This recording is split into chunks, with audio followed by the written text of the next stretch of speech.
Do you need to replace the heatsink cooling fan assembly on your Latitude 7440? Well, I'm going to show you how. Also, you can click the top right of the screen to find this part or tools or additional help on our website, including written step-by-step tutorials with detailed images. Now that that's out of the way, let's jump into it. The first thing that you're going to do is loosen the captive screws and then use a plastic scribe to pry apart and remove the bottom base cover. And now disconnect the battery. I recommend sorting out your screws as you take apart your laptop. It'll make it that much easier during reassembly. Then disconnect the cooling fan. And then unscrew and remove the heatsink fan assembly.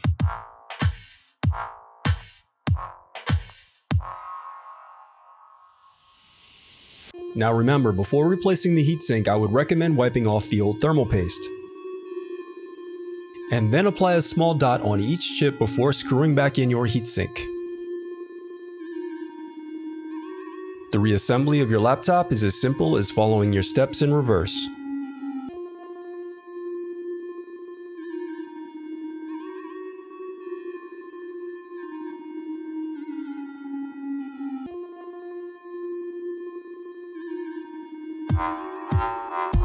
If you still need help, you can visit partspeople.com and view printable DIY instructions to help you along the way. We also have playlists of thousands of Dell tutorials for hundreds of different models, so keep checking back. Thanks for watching.